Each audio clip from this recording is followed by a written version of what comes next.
Sheldon Primus. Welcome to the Safety Consultant Show with Sheldon Primus, where we blend safety smarts with business brilliance and a pinch of Sheldon's signature wit.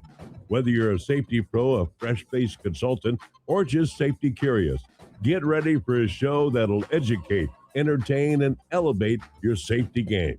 Let's dive into the art of consulting with your safety Sherpa himself, Sheldon Primus. This episode is powered by Safety FM. All right. Welcome, everybody, back to the Safety Consultant Podcast. This is the podcast where I teach you the business of being a safety consultant. We talk about OSHA compliance. We talk about many things related to the EH&S field.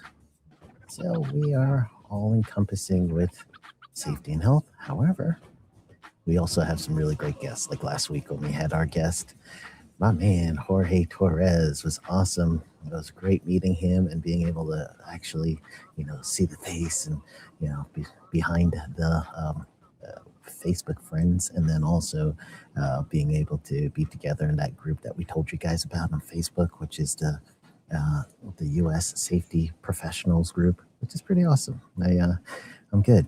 And as you guys could see, I'm still out in the field. Full-time RV life has brought me to Estevan in Saskatchewan, Canada. So we're still here for actually 2 more days, and then we're back into the States, heading to North Dakota. So that's the plan. Today is a very practical day. I'm going to talk to you guys a little bit about some practical stuff. So typically when I do the solo episodes, I like to teach you guys some OSHA related things or practical business stuff to run your business. And I've been hearing and experiencing myself some news and some feelings with, the economy crunch, right? I was just comparing the gas prices in the States versus the gas prices here in Canada. And I was like, it's not bad. It's actually cheaper up here.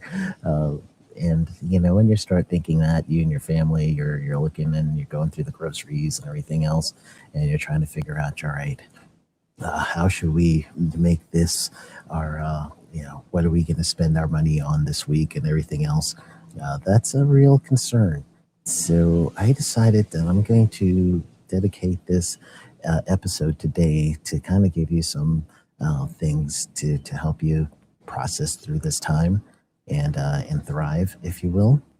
So I'm going to dedicate this episode to thriving in economic slow times. That's actually what we're going through right now. So, and that's a global thing too. So this is one of those global meetings. And if it gets too cold, I've got my toque ready to go. That's my little ski cap.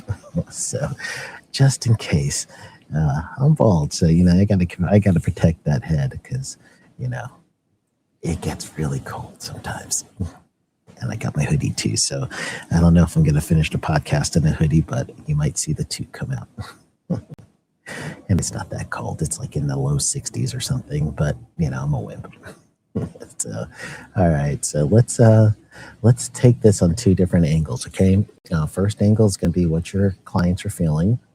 And then second angle is going to be truly how you yourself and your family could help during these slower economy times, just so that you guys could make it through. So I'm going to also give you some personal stories here. And one of the personal stories is, for me, when I got started, the main reason why we went to full-time RVing, my wife and I and our kids were young at the time. We started this lifestyle in 2017. So now it's 2026 at time of this recording. So almost 10 years now. So when I was starting my business, I started it in 2009, I believe. Yeah, man, it's been a while. And so everything was doing great. And just decided at one point, I was traveling 180 days out of the year. and in like hotels and everything else. And that adds up, with the flights and everything else. So we were thinking, all right, my wife actually was the one thinking this through. It's like, well, we could travel as a family together, make the travel experiences. And then while we're making the travel with experiences, then it's also going to save money at the same time. So we're like, all right, that sounds cool. So we sold the house, got ourselves our first RV, and then that's a Class A. If you know anything about RVs, that's the ones where you drive the actual RV. And we had my tow vehicle, which we didn't tow. We actually drove behind it. It was a Honda at the time. And so we're two vehicles driving through the road, me driving the RV and someone other. I had one person with me and my wife driving the car behind us, had someone else with me. And at the time, both kids could drive. So we had a rotation of drivers in the tow vehicle. So it was pretty cool. So our lifestyle, we adjusted. And not only did we save money with mortgage and everything else that comes with owning a house and downsized into an RV, but it helped through, the cycle of clients, no clients, clients, no clients, clients, no clients. That cycle, right? As safety consultants, and we do our best to even that out as much as we can.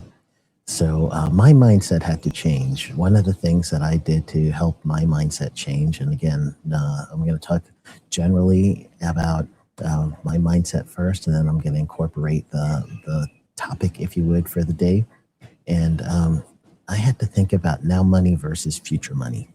And my definition of now money was, what can I do to product, service, selling some things that we just did not need and was still of demand?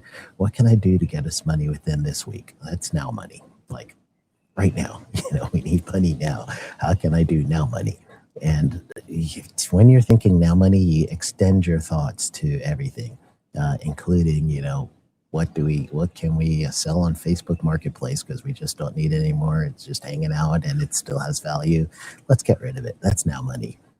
What can I do right now to get some service that I didn't think of before, and someone is going to pay me for that immediate service? You get on the phone and you try to get repeat customers to help you with, I like doing the 50-50 contracts for now money.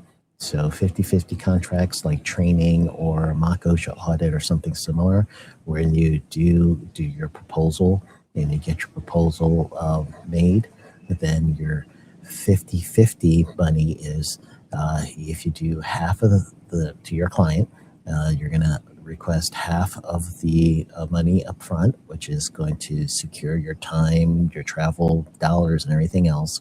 And then the other half comes at the end of the contract. So those things are in proposal. That's what you want to do. You want to get your proposal to state those the delineations of payment. And I actually do that quite a bit with my proposals. And I think of that as your 50-50 money. So that's where you're going to get now money and then later money. And it's really helpful when you're thinking it in those terms. I do have very detailed proposals, and it's very important that you do detailed proposals because you want to have your client see exactly what they're going to get and they're going to expect. I do have the Safety Consultant Blueprint course this month that if you are going to really either launch your business or you're going to go ahead and get new life into your business, if you purchase, and it's only a couple more days left, right? So if you purchase this course between now and the 30th, June 30th, then you're going to get the blueprint course, and you're going to get my actual time, because I'm going to help you out. And for those of you watching me on YouTube, and the actual page that is my safety consultant podcast page, and watching this, you're looking at me futz around, and that's because I forgot to plug in my laptop and it's going to die. So I'm plugging it in right now so we can keep our conversation. But if you do buy the Blueprint course, we're going to strategize for a half hour after you get done with the course, and I'm going to help steer you. One of the things mentioned in the course is the proposal, and I really like to help you guys with proposals and make sure that the proposals themselves are going to be good. And what I'm going to do right now, though, is I've got a proposal mini course for you guys. And the proposal mini course is something that you're going to really need to focus on. Not focus on, I shouldn't say focus on. It's going to be something that's going to help you with your program. And I am going to do something real quick. So allow me the opportunity to give you guys a QR code. And this QR code, if you were to scan this code, you're going to get yourself this mini course. So let's scan this code right now. So let's do that window. I'm going to share. So go ahead and scan the code on your screen right now. And the proposal mini course, this is just a section of that Safety Consultant Blueprint. So when you take the mini course for free, it's going to help you with your detailed proposals so that you could get the wording and things out, like the 50-50 proposals that I just mentioned for now money and later money.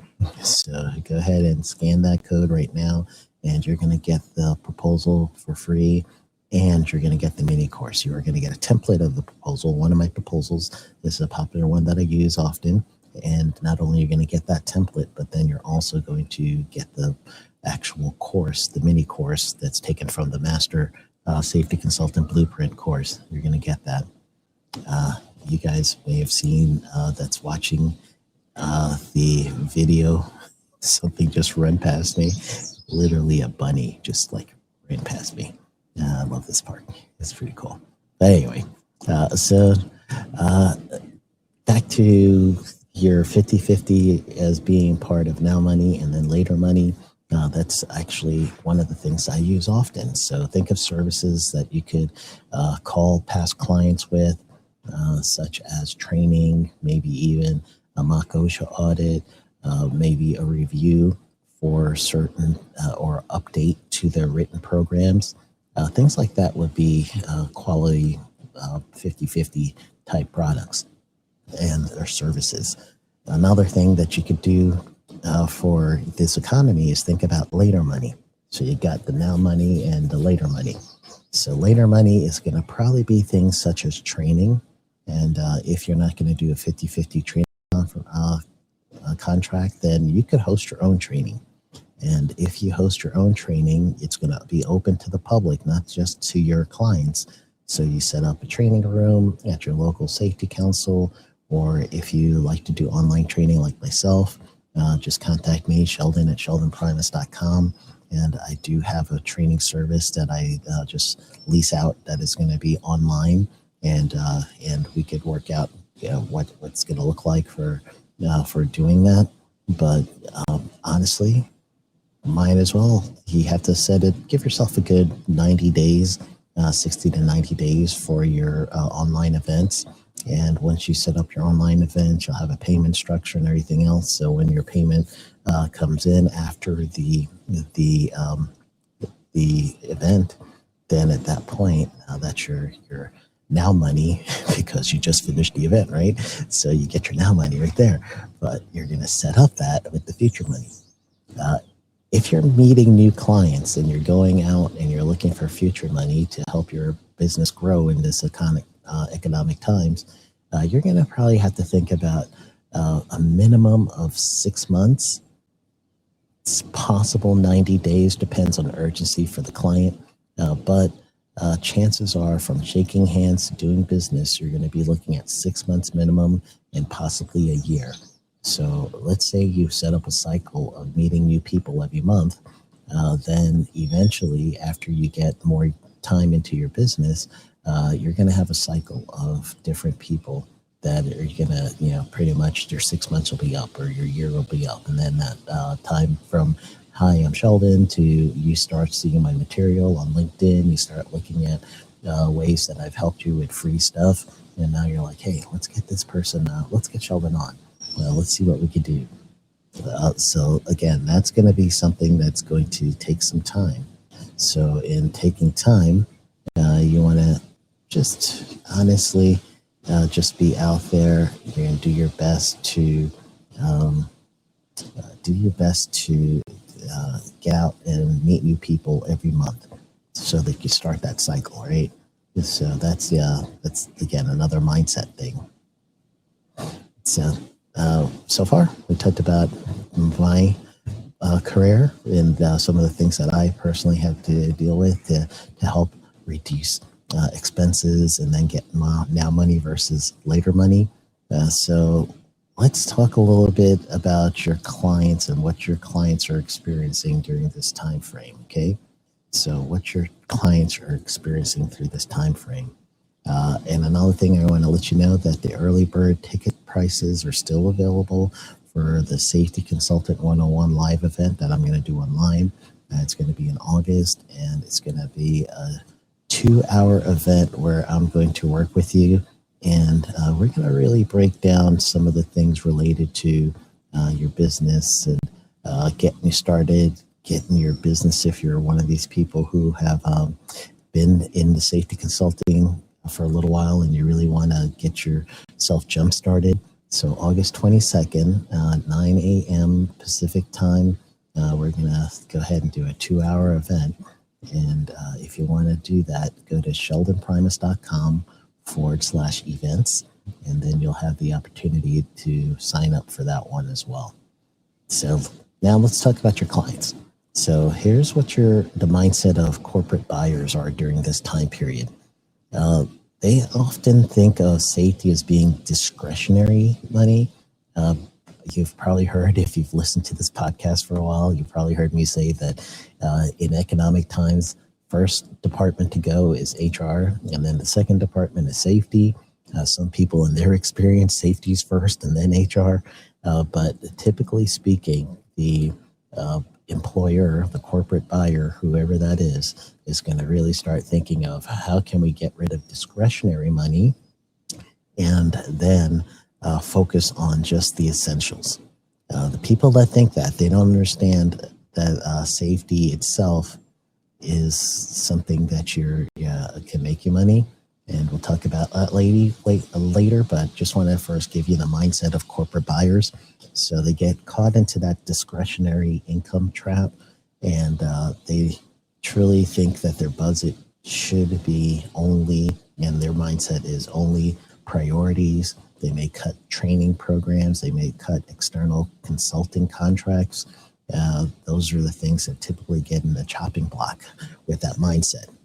The corporate buyer, your client, is also going to get into a hyper focused on cash flow. How can we get more money? So the decisions themselves is going to basically be thinking about how can we keep getting dollars in this door? How can we keep getting money? How can we save money? So it's hyper focused on cash flow, in and out, cash flow. What's going on? So they think of that way. Another thing is they do fear compliance issues, but it's not real to them as much as it is real going out of business. So you can still have a little leverage with OSHA compliance issue, regulatory compliance issue in your country. However, it's not going to be as real as if I don't watch my cash flow, if I don't stop my discretionary spending, then we're going to go out of business. So that's a real fear for them. So you're going to have to counteract those mindsets. And I'm only giving you guys 3, so this podcast isn't forever. So on the flip end and the flip side, we're going to end up having to counteract some of that stuff. There's something called the true cost of an incident. And that's one of the things. If you go to OSHA.gov, and if you go to OSHA.gov/safety pays, and you work this safety page, you're going to see a calculator or estimator that really talks about the true cost of an incident. And the 2 costs are going to be the direct cost that will be usually paid for by insurance, and then the indirect cost of the incident, which are the inefficiency costs. And that's multiple times more. If it's a low dollar figure, it's going to be 4.5 times more than your direct cost. But the indirect cost of an incident is going to be directly taken from your profit, because your profits are where you pay for those incidents. So you will make a claim to your insurance company, and the claim may only be like $1,100. However, the cost for time and energy, effort, loss of productivity related to that issue is going to be far more than what you would have made a claim for and insurance would have paid for. So that estimator gives you a little bit of a leg up, where if you are the safety person or you're the consultant, in your proposal, which is a big thing, like I told you, you're going to have to make sure your proposal is going to spell things out for them. And in your proposal, you're going to want to make sure that you explain to them the true cost of an issue. So here's my price. Here's what it costs if you don't choose a service like me or address the issue. It may not be your service, but addressing the issue. So you're going to show them the cost of this decision that they're about to make. Not to hire you is going to be a cost. Hiring you is a cost, but the cost for hiring you is going to save money, and it's going to make it where you're adding goodwill to your workers. So again, it's going to be a really big thing for you guys to really focus in on that, and just make them aware, make the employer aware that you're not just asking for money to ask for money. You're doing a consulting service, and this service is going to bring back a return of investment. So that's the key. You want to help them out and visualize that return of investment. Let's see, what else can we work on? This is the flip side. Return of investment, as I mentioned that, there is a dollar figure to that. OSHA has a white paper out there, and there's many other organizations that talk about return of investment. If you were to do a raw Google search that said safety ROI, safety return of investment, in a Google search, you're going to get a lot of publications that have done research on this, like bona fide research. And OSHA's research comes back to, for every dollar spent into safety, you can expect $4 to $6 back from your investment. So imagine telling somebody, if you give me $1 for my stock, I'm going to guarantee a $4 to $6 return on this stock. Now, someone who's already in the mindset of watching cash flow, if they know that they're going to get a return on their investment at a high dollar figure, then that's what you put in your consulting contract. That's the things that you're going to say is, my return of investment is going to be X amount of the dollars that you're going to spend. So it is important.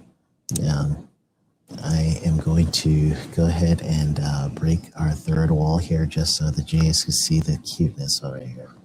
So you may not see him yet, but he's right there, just kind of like going around. Then I got another baby one. Oh, can't see it at all. I gotta wait till they'll sneak up on me.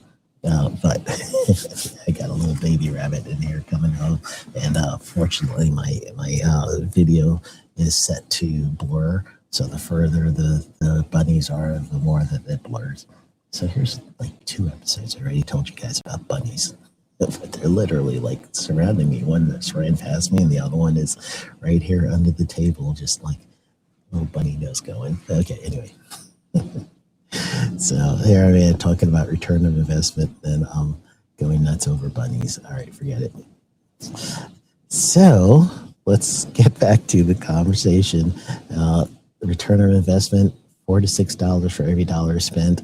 That's something that OSHA came up with through white paper, and it's verifiable facts. It was started with a Stanford engineering study that was done a while ago. I believe it was the early 80s, and that university study was used for part of the safety estimator. So that's one of the things that you're going to focus on.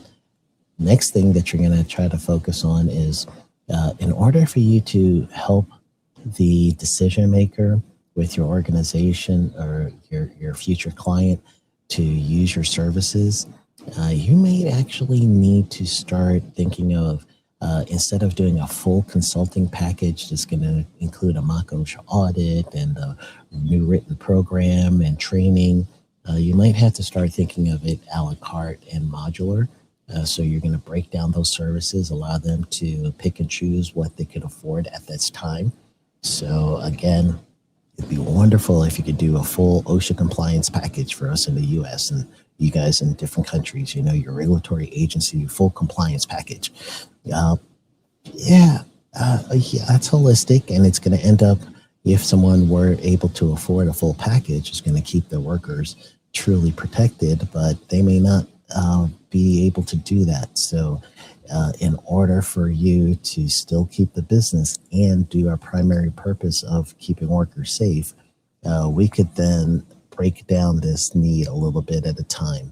So that would look like, let's do first the mock OSHA audit at this price. And then the things that I find is going to be in a detailed report. We could start picking and choosing from high risk to low risk. What are we going to address first? And if you choose to address it yourself without me, okay, I'm going to go ahead and give you the things in a risk assessment or risk matrix that says address this first, and then this, and I'm going to give you a consulting package that, or not even package, a consulting price that says I could help you out for certain things, even if it's just talking to me.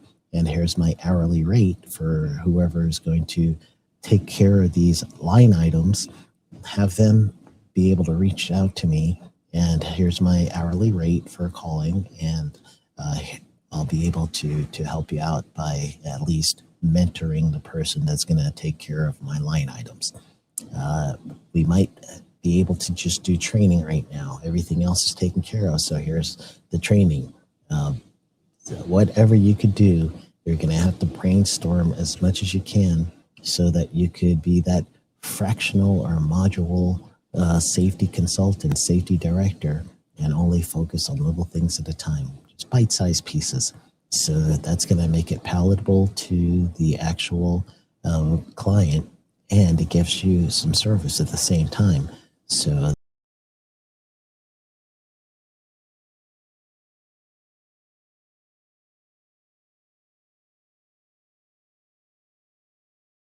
the nature of there might be